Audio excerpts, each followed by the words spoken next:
mazava azy fa ny lafiny politika araky ny fanambara teo no iban-toerana atao anatin'ny fandarana aloha anaraka ireto fanadiadina ireto sika milohany tena idiratsika ao anatin'ny votoatindresaka.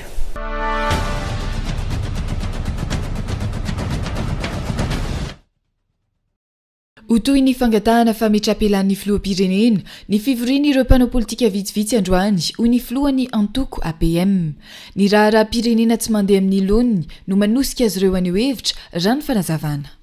Fomba fijery mitovy amin'ny namana zoko ray aman-dreny resaka politika no resana dia volony izahay ifanometanana. Teboka iray no iraisan'ny zay tratrantsy aloha hitanareo ety anoloana etya teboka iray dia mitohy tamin'ilay fanambarana taratasy nalefanaitany Ambotsoroatra tamin'ny fahaenina ny volana Mey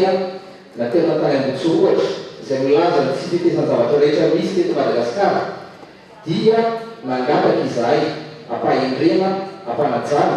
ny filoham-pirenena Rajaonarimampianina ametra-pianana fa tsy tsapa amin'ny fiainam-bahoaka ny fepetraraisin'ny fanjakana hoy ny Prime Ministra teo aloha tsy tokony hilefitra manoloana ny tsirariny tsirairay raha ny nambarany. Tsy vitany hoe natao amborety ny fananam-pirenentsika ka nanasoavana tombotsoa manokana sy tombotsoana tompo fa mbola tapenana koa ny vatany malagasy amin'izao fotoana izao. Tsy rano, tsy mety, tsy laity, tsy saka ka izahay reto zany dia mitaona tsika rehetrarehetra malagasy hiara-tsara. Angataka ny kianjan'ny demokrasia ireto antoko politika ireto ahafahany maneho hevitra malalaka raha ny fanazavan'izy ireo. Nisy ny fanambarana nosony avy ny ireo mpitarika sy solotena ny antoko androany manoloana ny raharaham-pirenena ankehitriny.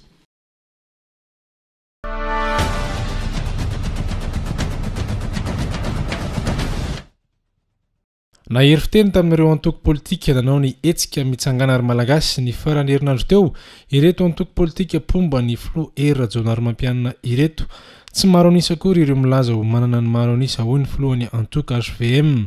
hiditra amin'ny antsan'ny fahandrana indray ny malagasy raha toka miditra amin'ny tetezamita indray hoy izy ireo. Politika andresantsika eto vao eo ianao no niatrika ny fitsaram-bahoaka amin'ny fifidianana tsy lany ny hevitrao safidy-bahoaka zany zay ny arovantsika eto. Mety misy tsy fitovizan-kevitra amin'ny zavatra maro samihafa na isika miaraka eto ary fa mino ary nitaritanay zay ny antony hijoroanay androany dia nitaritanay hoe tsy eken'ny firenena zany tsy mahasoa firenena zany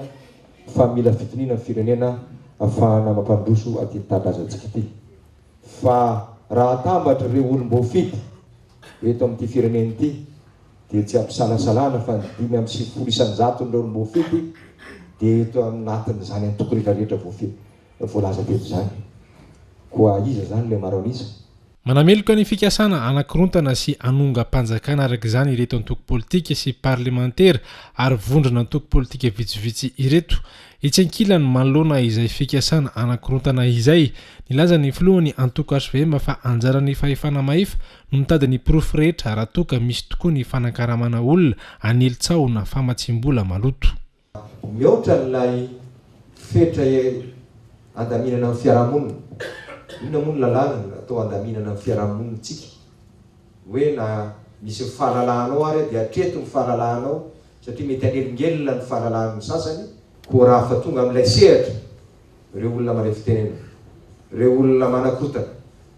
na mivantana zany na mamatsy volo zany na manery-tsao tsy marina zany ka voaporofon'ireo manampahaizana sy nameny fanjakana fahefana amin'izany dia tsy maintsy mandrena ndraikiny ny fanjakana na iza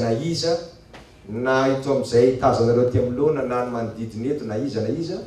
dia le principal fanjakana mihitsy no mipetraka amin'izay. Nanasony ny fanambarana iombonana ireo antoko politika maromaro toy ny MDM, ny MFM, ny AVI, ny leader fanilo sy ny HVM androany teny amin'ny Carlton Anosy.